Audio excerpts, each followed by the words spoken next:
Ovary basic gland है, जबकि anterior और posterior pituitary glands supporting glands हैं. Now starts from ovary.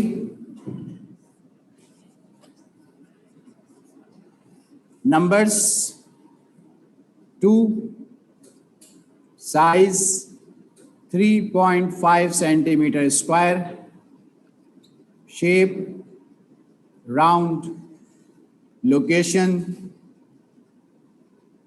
lower abdomen.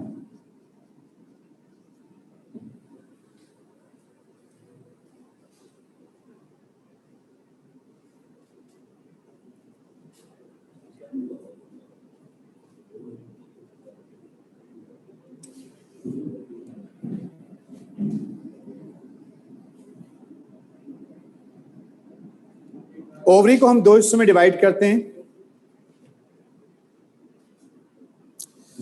Outer cortex and inner medulla. Outer cortex and inner medulla.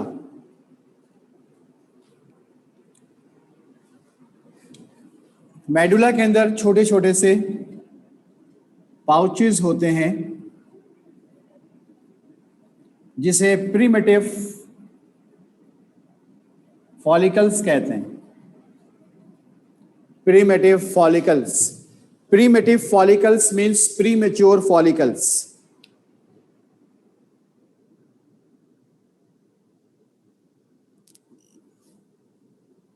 Primitive follicles means premature follicles.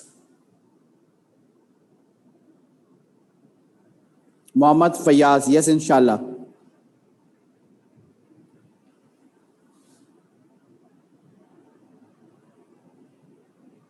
बेटा एक test, एक class सिर्फ आज के बाद और होगी आपकी. कोर्स खत्म, बस आज के बाद एक क्लास और है.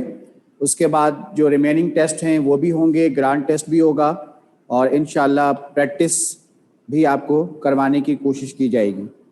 ठीक है, जितना टाइम होगा इतनी मैक्सिमम चीजें आपको करवाई जाएंगी. ठीक है. Primitive follicles. Primitive means premature. Centrally एक लार्ज पाउच लाइक स्ट्रक्चर होता है, हम इसे कहते हैं stroma.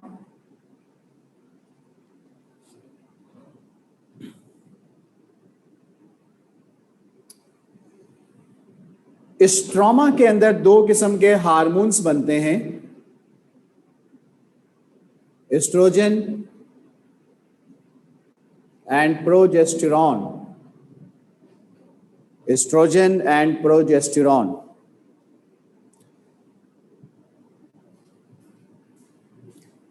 Write down the function of estrogen.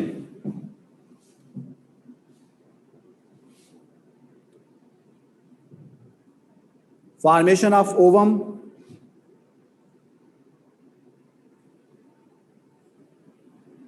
formation of ovum, secondary sexual characters, secondary sexual characters,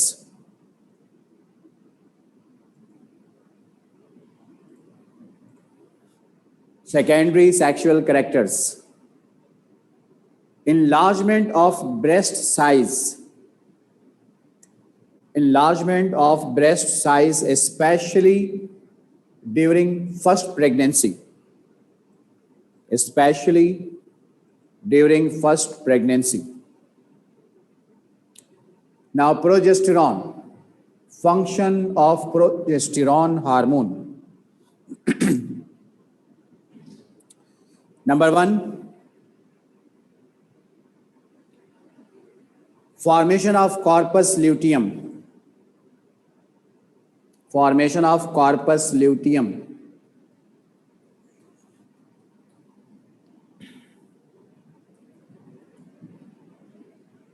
Number 2, formation of placenta. Formation of placenta. Number 3,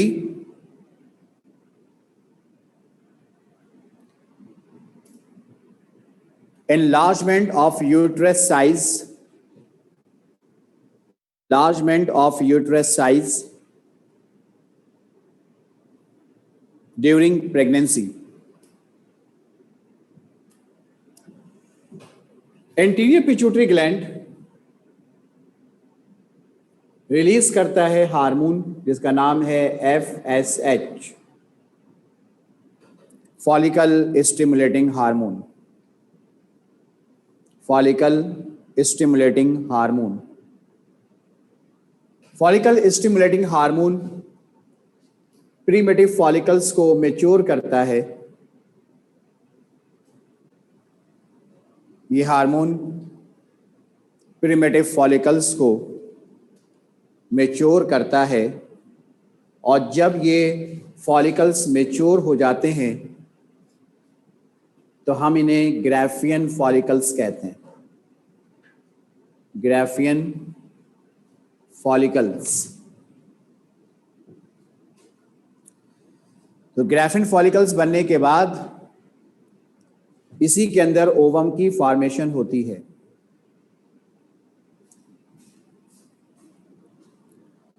यहां यह बात भी याद रहे कि ओवरी ऑल्टरनेट काम करती है, यानी एक महीने राइट ओवरी तो दूसरे महीने लेफ्ट ओवरी फंक्शन करती है।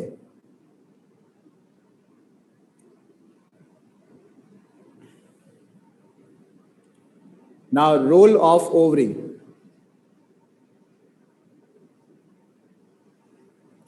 Role of ovary.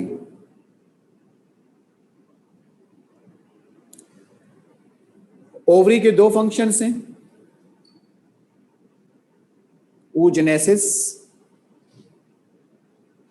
and ovulation. There are two functions of ovary. There are two functions of ovary.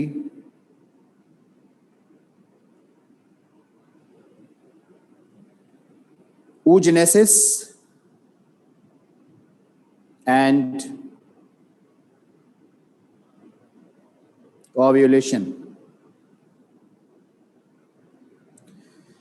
What is oogenesis? Oogenesis means formation of ovum. Oo means ovum.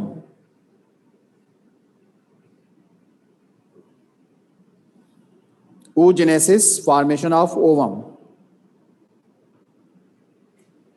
Ovum की formation के 4 steps हैं। सबसे पहले बनेगा oogoनियम, ये convert होगा तो बनेगा प्राइमरी oocyte, जिसमें क्रोमोसोम होंगे 44 प्लस XX।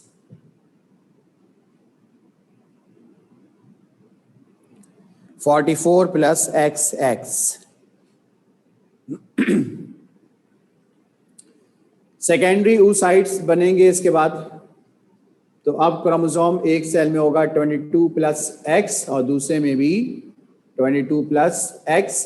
तो देखो यहाँ पे 46 हैं, तो शुरू के 2 स्टेप्स माइटोसिस के तहत, और यहाँ क्रोमोसोम हैप्लाइड हो गया तो ये है मियोसिस।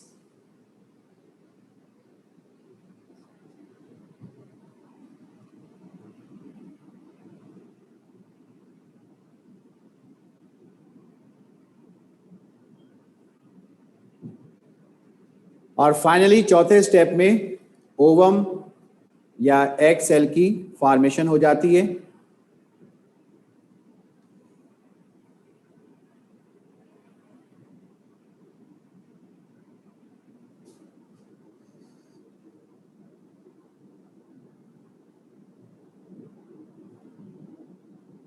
बेटा एस्ट्रोजन का फंक्शन तो चैप्टर नंबर 3 में भी पढ़ाया था, बिफोर लॉकडाउन। वही फंक्शन है टोटली।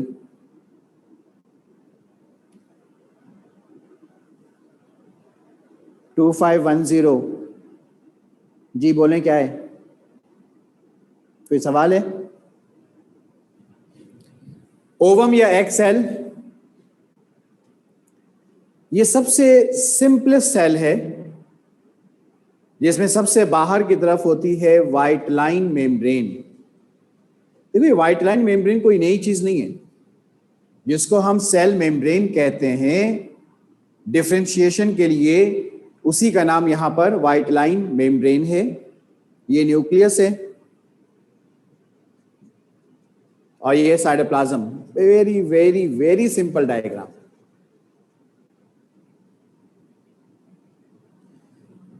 तो ओवम की फॉर्मेशन मुकम्मल हुई।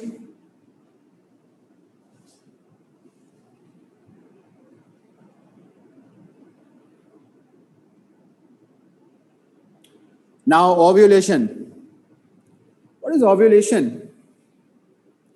Discharge of ovum from Graafian follicles to oviduct by the help of luteinizing hormone. I repeat, discharge of ovum from Graafian follicles to oviduct by the help of luteinizing hormone.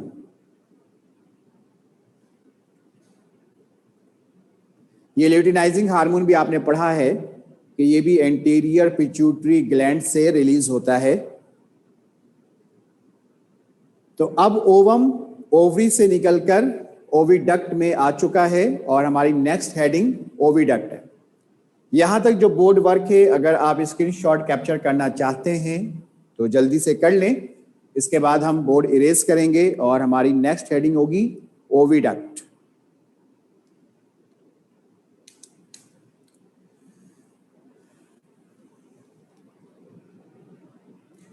जब तक oestrogen का function लिख लें दोबारा, मेहदी नकवी ने request की थी कि दोबारा बता दूं। पहला function formation of ovum, formation of ovum. दूसरा function secondary sexual characters, secondary sexual characters. तीसरा फंक्शन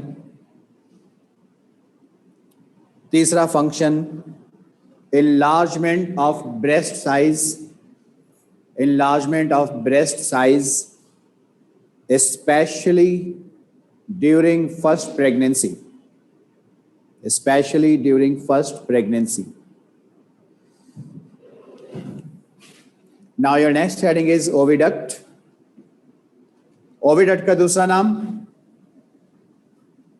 fallopian tubes।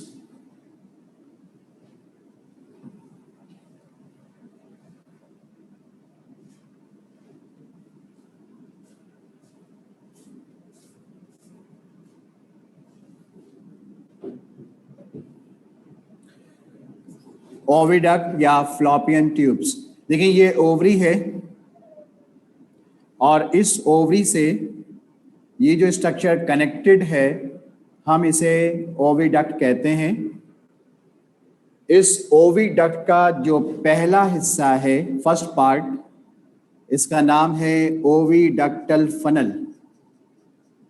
ओविडक्टल फनल क्योंकि इसकी शेप फनल लाइक है। ओविडक्ट का सेकंड पार्ट ये कॉइल्ड होता है, तो इसका नाम भी इसी तरह का है, कॉइल्ड ओविडक्ट। जबकि ओविडक्ट का तीसरा हिस्सा पाउच लाइक होता है और इस हिस्से का नाम है ovisac. Sac means pouch. So there are three parts of oviduct: oviductal funnel, coiled oviduct, and ovisac.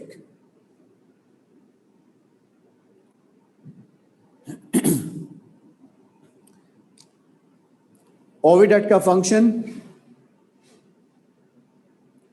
Oviduct के अंदर मेल गैमेट यानी कि स्पर्म, फीमेल गैमेट यानी कि ओवम दोनों फ्यूज्ड होती हैं और इनके फ्यूजन से एक डिप्लॉइड सेल बनता है जाइगोट। और जाइगोट बनने के प्रोसेस को आप सब जानते हैं। फर्टिलाइजेशन कहा जाता है। तो ओविडक्ट के अंदर फर्टिलाइजेशन होती है, ठीक है, ओविडक्ट के अंदर फर्टिलाइजेशन होती है। लेकिन ये फर्टिलाइजेशन कैसे होगी? अभी आपने पढ़ा कि male gametes is fused with female gamete. तो ये मेल गैमेट कैसे आया? आपको याद होगा लास्ट टाइम जो लेक्चर हुआ था उसमें हम इजैकुलेशन और कॉपुलेशन, ये दो मेल प्रोसेसेस हम पढ़ चुके हैं। इजैकुलेशन और कॉपुलेशन के बाद एक प्रोसेस होता है कंसेप्शन। ये इंग्लिश का वर्ड है, ये कोई बायोलॉजिकल टर्म नहीं है। कंसेप्शन, कंसेप्शन का मतलब होता है रिसीविंग। प्रॉपर डेफिनेशन क्या होगी? It is an ability, it is an ability in a female body, it is an ability in a female body to conceived, means received, to conceived a male gamete. जब male gamete receive हो जाएगा तो उसके बाद female gamete के साथ fused होकर zygote बना लेता है, और इसके बाद नेक्स्ट स्टेप है इम्प्लांटेशन। देखिए ये जो स्ट्रक्चर आप देख रहे हैं ये स्लाइटली ट्राइंगुलर स्ट्रक्चर है, इसे हम कहते हैं uterus. Slightly triangular structure uterus, जिसको हम 3 हिस्सों में डिवाइड करते हैं। ये फर्स्ट पार्ट आप देख रहे हैं, ये सेकंड पार्ट, और थर्ड पार्ट जो कि इनर कैविटी है। First part outer side, it is called exometrium. Middle part is called myometrium. Myo means muscle, myometrium, while inner part is called endometrium. So there are 3 parts of uterus: exometrium, outermost; myometrium, middle one; and innermost is called endometrium.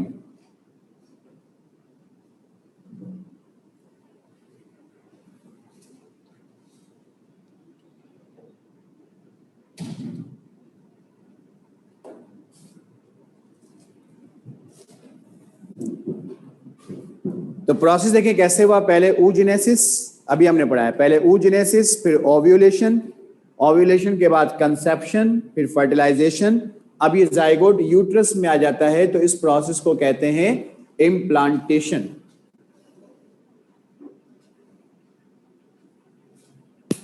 Implantation, तो implantation क्या है?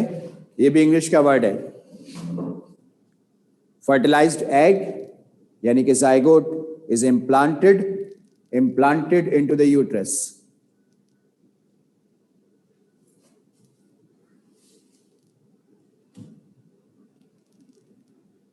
After implantation pregnancy confirm हो जाती है।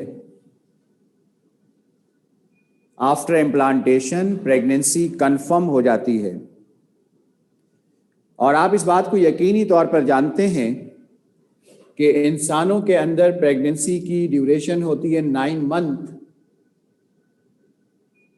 और ये equal होता है 270 डेज। 270 डेज।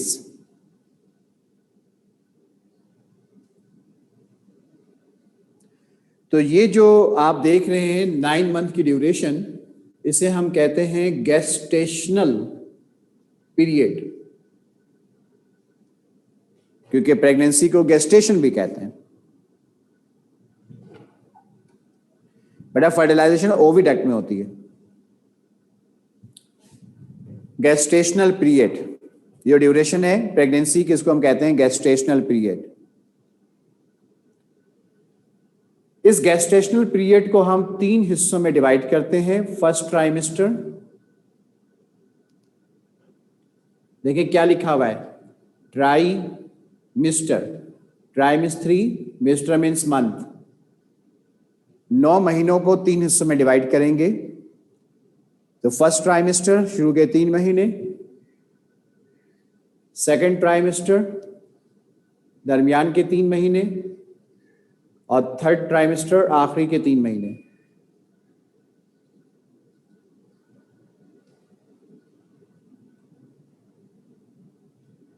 ठीक है, फर्स्ट ट्राइमेस्टर और सेकंड ट्राइमेस्टर में एम्ब्रियो की फॉर्मेशन होती है। फर्स्ट एंड सेकंड ट्राइमेस्टर में एम्ब्रियो की फॉर्मेशन होती है। What is an embryo? Embryo किसे कहते हैं? Developmental form of zygote. Developmental form of zygote is called an embryo. Developmental form of zygote is called an embryo.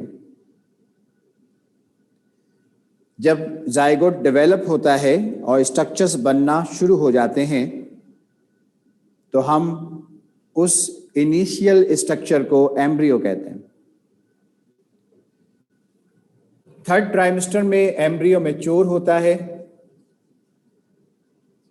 तो foetus बनता है।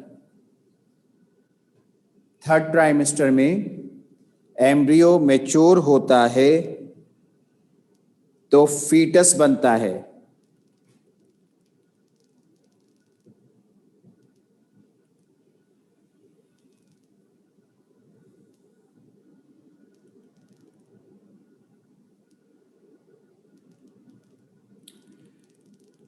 फर्स्ट ट्राइमेस्टर में ट्यूबल स्ट्रक्चर्स बनते हैं। बच्चे के नाफ से एक ट्यूब बनती है जिसे कहते हैं अम्बलाइकल कॉर्ड। इंग्लिश में नाफ को अम्बलाइकस कहते हैं। तो बच्चे के नाफ से जो ट्यूब बनती है हम उसे अम्बलाइकल कॉर्ड कहते हैं, और मां के जिस्म से जो ट्यूब बनती है हम उसे प्लेसेंटा कहते हैं। ये दोनों ट्यूब्स जुड़ी हुई होती हैं और यही वो ट्यूब है जिसके जरिए बच्चे की वाइटल रिक्वायरमेंट्स पूरी होती हैं। वाइटल रिक्वायरमेंट्स क्या होती है कि बच्चे को मां के जिस्म से ग़िज़ा और ऑक्सीजन मिलता है। इस ट्यूब के जरिए बच्चे को मां के जिस्म से ग़िज़ा और ऑक्सीजन सप्लाई होता है।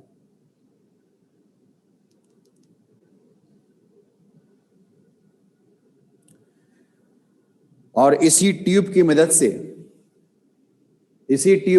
से मां के जिस्म से जो ग़िज़ा बच्चे में गई है, अब जाहिर सी बात है कि वेस्ट प्रोडक्ट बनेगा, थोड़ा बहुत ज़्यादा नहीं बनता है, इसलिए कि मां के जिस्म से जो ग़िज़ा जा रही है वो ऑलरेडी डाइजेस्टेड है।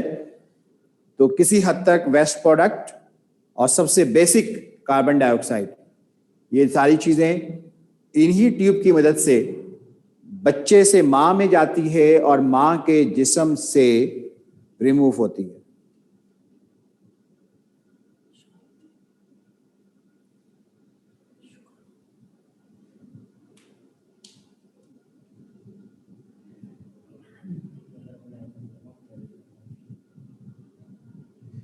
अच्छा सवाल किया है फातिमा ने। देखें, अगर ट्रांसपोर्टेशन के हवाले से सवाल बनता है तो या तो प्लेसेंटा और अम्बलाइकल कॉर्ड के साथ एक ऑप्शन होगा बोथ ऑफ दीज, तो उसको टिक कीजिएगा।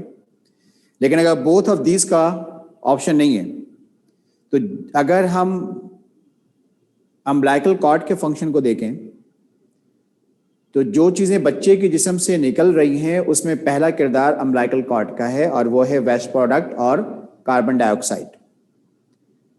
और अगर मां के जिस्म से हम देखें कि कौन सी चीज़ बच्चे में जा रही है तो उसमें पहला किरदार प्लेसेंटा का है, क्योंकि मां के जिस्म से न्यूट्रिशन यानी ग़िज़ा और ऑक्सीजन पहले मां के अंदर से प्लेसेंटा में आता है, फिर अम्बलाइकल कॉर्ड में जाता है। तो अगर इंडिविजुअल ऑप्शन चूज करना हो, बोथ ऑफ दीज का ऑप्शन नहीं हो, तो प्लेसेंटा के लिए न्यूट्रिशन और ऑक्सीजन और अम्बलाइकल कॉर्ड के लिए वेस्ट प्रोडक्ट और कार्बन डाइऑक्साइड। ठीक,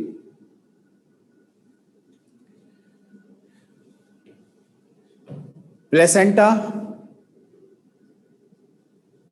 और फीटस यानी कि एम्ब्रियो, इन दोनों की 3 प्रोटेक्टिव लेयर्स होती हैं। 3 प्रोटेक्टिव लेयर्स होती हैं। तो सबसे बाहर की तरफ जो लेयर होगी उसे कहते हैं एमनियॉन, उसके बाद मिडल वाली को कहते हैं कॉरियन, और जो इनर लेयर होती है उसे कहते हैं एलेंटोइस। एलेंटोइस।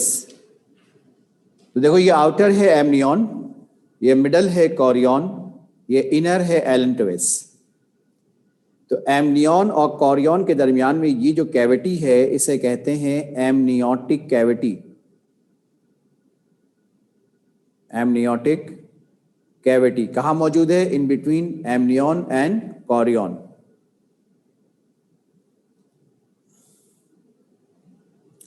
और इस कैविटी के अंदर फ्लूइड होता है जिसको कहते हैं एमनियोटिक फ्लूइड। Amniotic fluid. तो ये फ्लूइड है जो कि शॉक एब्जॉर्बर है। अगर ये फ्लूइड ना बने तो एम्ब्रियो ड्राई हो जाता है और एम्ब्रियो स्पॉइल हो जाता है। ठीक है? तो एमनियोटिक फ्लूइड होना चाहिए। अगर कम है तो भी नुकसान, नहीं बने तो भी नुकसान, ज्यादा बने तो भी नुकसान। तो इसका उसी तरह से होना जरूरी है जिस तरह से इसकी जरूरत होती है। ठीक है?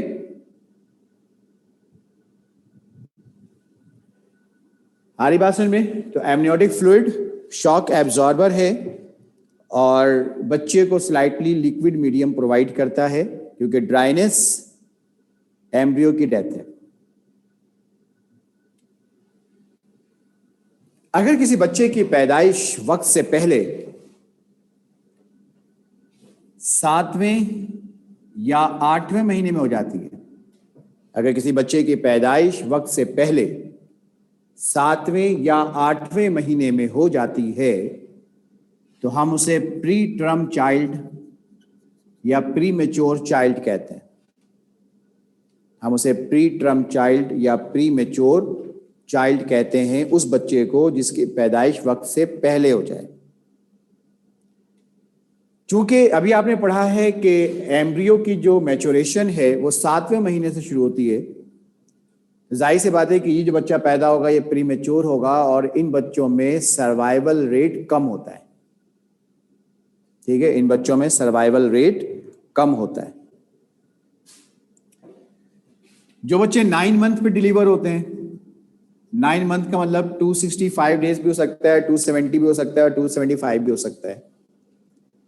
तो जो बच्चे अपने वक्त पे पैदा होते हैं उन्हें मेच्योर चाइल्ड या फुल टर्म चाइल्ड कहते हैं। मेच्योर चाइल्ड या फुल टर्म चाइल्ड। लेकिन वो बच्चे जो आफ्टर 9 मंथ डिलीवर होते हैं, आफ्टर 9 मंथ, उन्हें पोस्ट टर्म चाइल्ड कहा जाता है।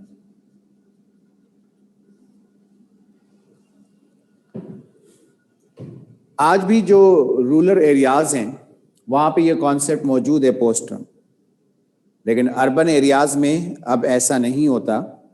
9 मंथ के बाद फ्यू डेज हम वेट करते हैं। अगर डिलीवरी हो जाती है तो ठीक है, और अगर नहीं होती तो फिर हम सर्जरी कर देते हैं, ऑपरेशन कर देते हैं, क्योंकि गायनी की सर्जरी सेफ है, बच्चे के लिए भी, माँ के लिए भी। लेकिन अगर ये वाली कंडीशन आ जाती है पोस्ट टर्म चाइल्ड वाली, तो इसमें कॉम्प्लिकेशंस हो जाती हैं और उस कॉम्प्लिकेशन की वजह से माँ और बच्चे की जिंदगी खतरे में होती है। तो गायनी की सर्जरी ये जिंदगी बचाने के लिए एक अहम प्रोसेस है। ठीक है? क्योंकि कॉम्प्लिकेशन ना हो इसलिए बेहतर है कि सर्जरी कर दी जाए, क्योंकि कॉम्प्लिकेशन होने के बाद अक्सर आपने सुना होगा कि डॉक्टर्स पूछते हैं घर वालों से कि हम दोनों की जिंदगी नहीं बचा सकते, दोनों की जिंदगी खतरे में, हम किसी एक की जिंदगी बचा सकते हैं।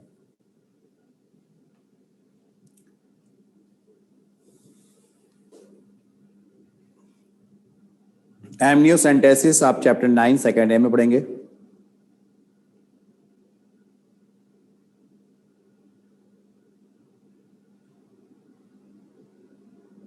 Thank you Maria.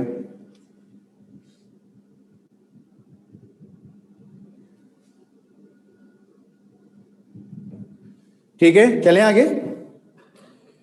अब देखिए, ये तो कंडीशन थी कि प्रेगनेंसी होगी और डिलीवरी किस तरह से होगी, लेकिन बाज़ कंडीशंस ऐसी भी होती हैं जिसमें फर्स्ट ट्राइमेस्टर में एम्ब्रियो स्पॉइल हो जाता है।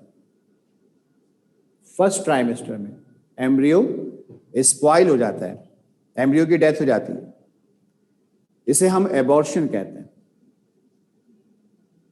ठीक है, इसे हम एबॉर्शन कहते हैं।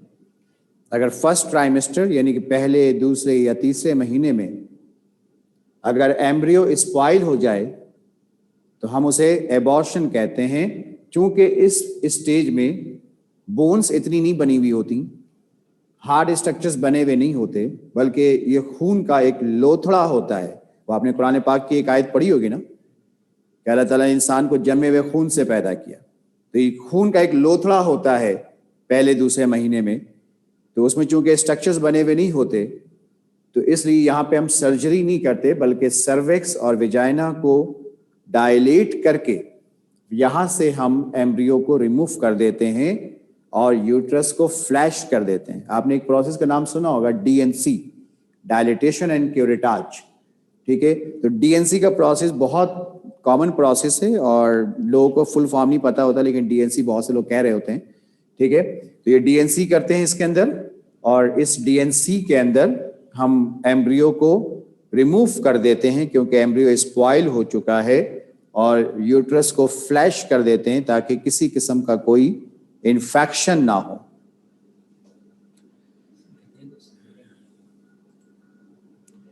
सिजेरियन एक अलग चीज है बेटा, इसमें सिजेरियन नहीं करेंगे। एबॉर्शन में सिजेरियन सेक्शन होता है जब डिलीवरी होती है बाय सर्जरी, जब डिलीवरी होती है बाय सर्जरी।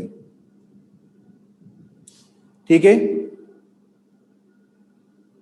अगर किसी एम्ब्रियो की डेथ सेकेंड ट्राइमेस्टर में होती है, सेकेंड ट्राइमेस्टर यानी चौथे, पांचवें या छठे महीने में एम्ब्रियो स्पॉइल हो जाता है, तो हम इस कंडीशन को मिसकैरेज कहते हैं। ठीक है, हम इस कंडीशन को मिसकैरेज कहते हैं। लेकिन चूंकि चौथे, पांचवें और छठे महीने में सेकेंड ट्राइमेस्टर में बोन्स बन जाती हैं, स्ट्रक्चर्स बन जाते हैं, ऑर्गन्स बन जाते हैं, एम्ब्रियो का साइज बड़ा होता है, तो यहां पर हम एम्ब्रियो को वेजाइना के थ्रू नहीं निकाल सकते। तो इसमें बाकायदा सर्जरी करनी पड़ती है, और सर्जरी करके हम एम्ब्रियो को रिमूव करते हैं और यूट्रस को फ्लैश करते हैं ताकि इन्फेक्शन ना हो। ठीक है, आइए चलते हैं वापस उसी हेडिंग पे। ये दरमियान में कुछ एक्स्ट्रा चीज़ें थी, आपके सिलेबस में नहीं है लेकिन कैम्ब्रिज के सिलेबस में है। ठीक है, और कैम्ब्रिज से भी पेपर बनता है, तो हमने बहुत सी चीज़ें आपको यहाँ पे एक्स्ट्रा बता दी इस पूरे हिस्से के अंदर। बात थोड़ी देर पहले यहाँ हो रही थी कि इम्प्लांटेशन हो गई, प्रेगनेंसी कंफर्म हो गई, यूट्रस में इस वक्त सारी फॉर्मेशन हो रही है। सही। अब देखिए, यूट्रस के नीचे ये दो ओपनिंग्स हैं जिसको मजमूई तौर पे हम सर्वेक्स कहते हैं। यूट्रस के नीचे दो ओपनिंग्स हैं जिसको हम मजमूई तौर पे सर्वेक्स कहते हैं। अब देखें, एक छोटी ओपनिंग है ना ऊपर, और एक बड़ी ओपनिंग है नीचे, 1 और 2। 1 पहली ओपनिंग को कहते हैं इंटरनल ऑस। ऑस लैटिन वर्ड है, ऑस का मतलब होता है ओपनिंग। और जो नीचे बड़ी ओपनिंग है इसको कहते हैं एक्सटर्नल ऑस। इंटरनल ऑस इनवॉलेंट्री होता है, यानी जब 9 मंथ मुकम्मल हो जाते हैं तो इंटरनल ऑस के अंदर बच्चा खुद आने की कोशिश करता है।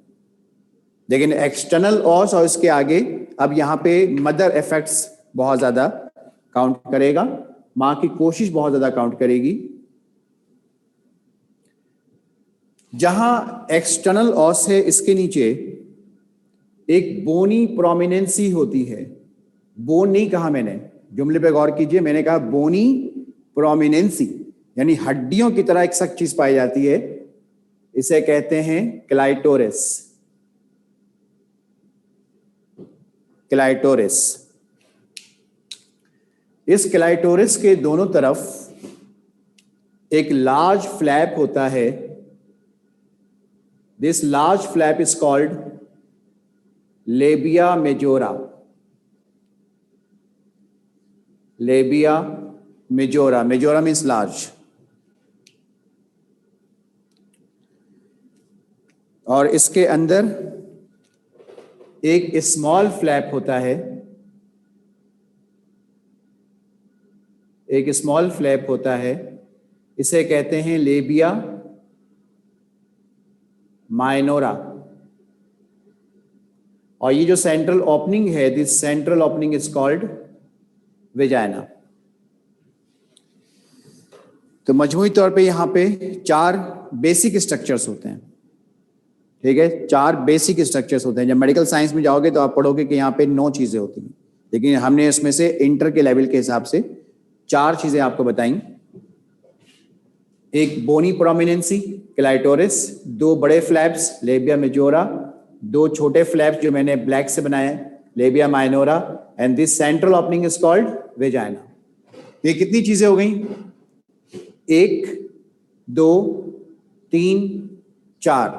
These 4 structures are collectively called vulva. These 4 structures are collectively called vulva.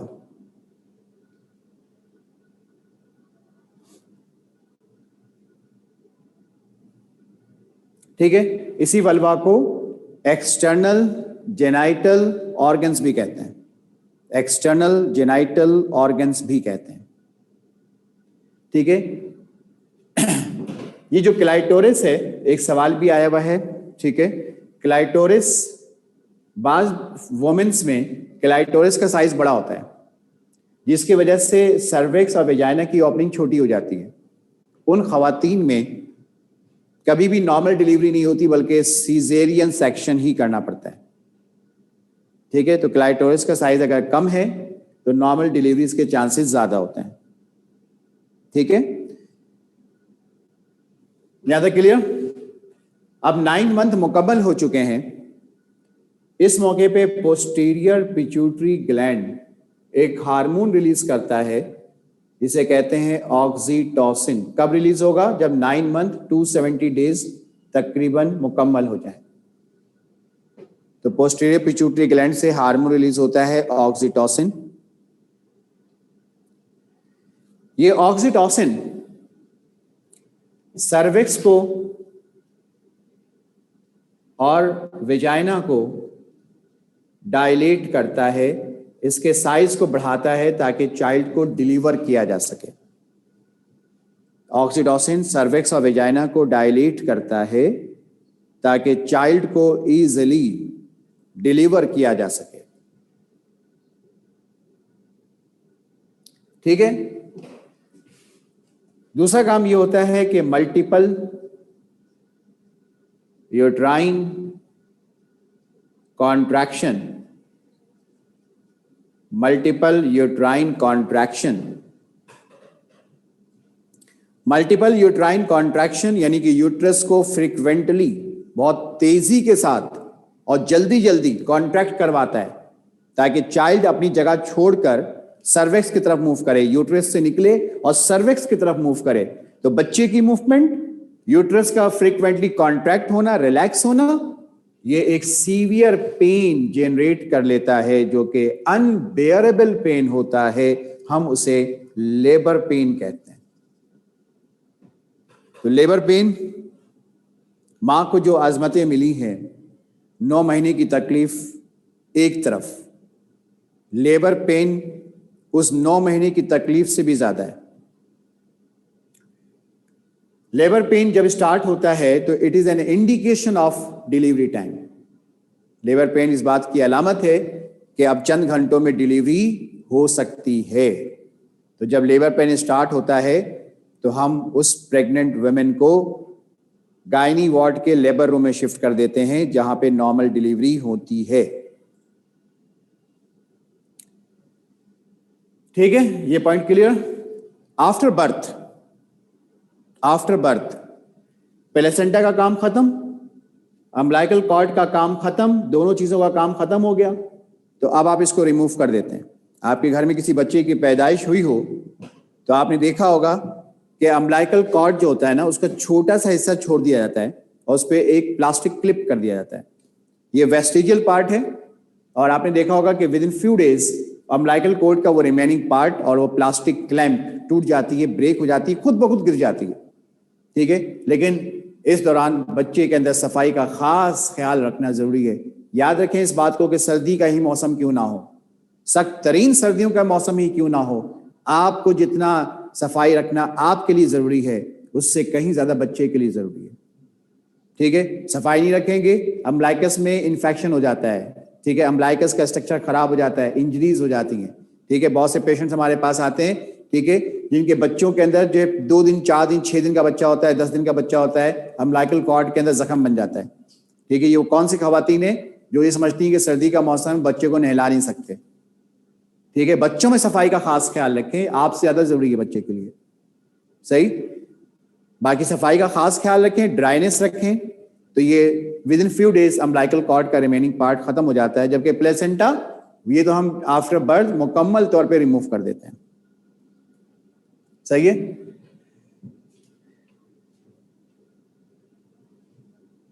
Cambridge के सिलेबस में एक और भी चीज गिवन है और वो है हाइमेन।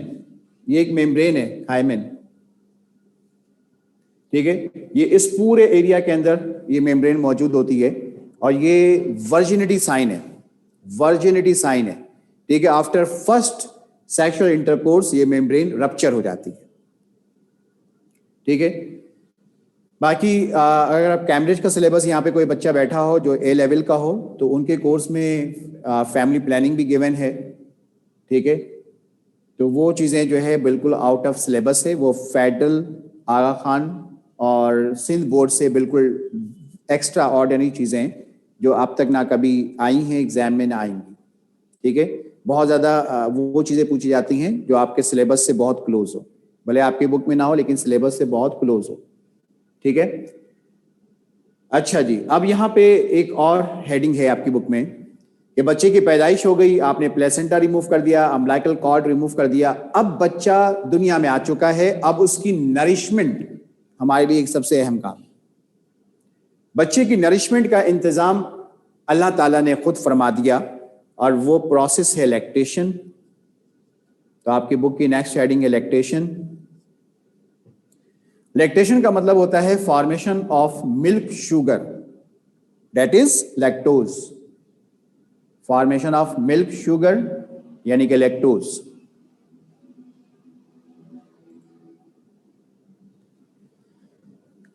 लैक्टेशन कैसे होती है, इसके 3 मराहिल हैं, 3 स्टेजेस हैं।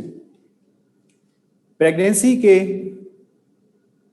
चौथे, 5वें, 6ठे महीने में, प्रेगनेंसी के चौथे, 5वें, 6ठे महीने में, मैंने थोड़ी देर पहले जिक्र भी किया था, आपको याद होगा।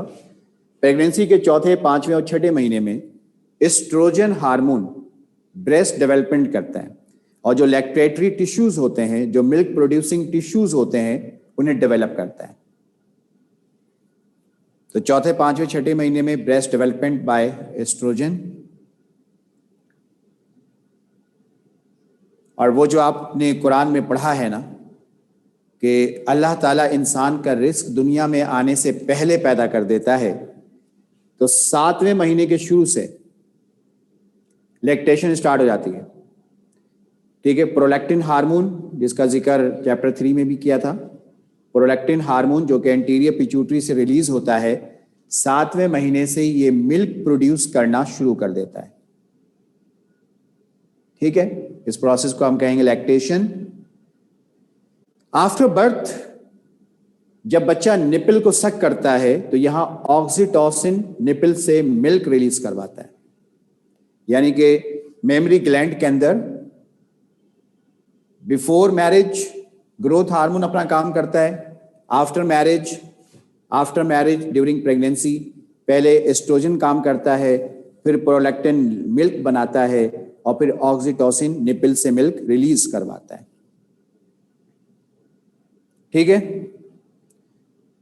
2 मिनट बाकी। ठीक है, तो एक हेडिंग जो है हम यहां से आज छोड़ देते हैं उसको अगली क्लास के लिए। मैं यहाँ पे टॉपिक्स लिख देता हूँ कि आखिरी जो क्लास होगी इस सेशन की, आज के बाद जब भी हो, हफ्ता एतवार जब भी, तो उसमें एक हेडिंग हमारी होगी पहले test tube baby. Test tube baby किसे कहते हैं, ठीक है। और फिर उसके बाद हम पढ़ेंगे मेंस्ट्रुअल साइकिल, और फिर उसके बाद एक टॉपिक है STD, सेक्सुअली ट्रांसमिटेड डिजीजेस।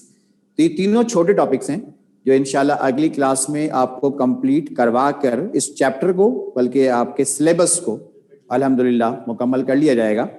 ठीक है, फिर उसके बाद टेस्ट का सिलसिला चलता रहेगा एंड ऑफ सेशन तक। आज के लेक्चर से जो सवालात आपने दरमियान में किए थे, मैं उसका थोड़ा सा आपको जवाब दे दूं, फिर उसके बाद हम आगे जाएंगे।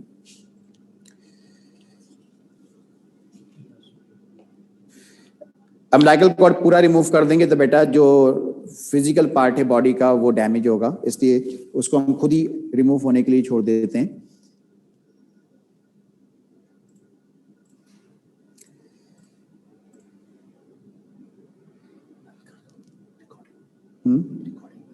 हाँ, रिकॉर्डिंग बंद कर दें, मुझे क्वेश्चन दे दें थोड़ा सा ऊपर से। 15-20 मिनट पीछे से लगा दें ताकि जो रह गए थे क्वेश्चन वो हो जाए। उससे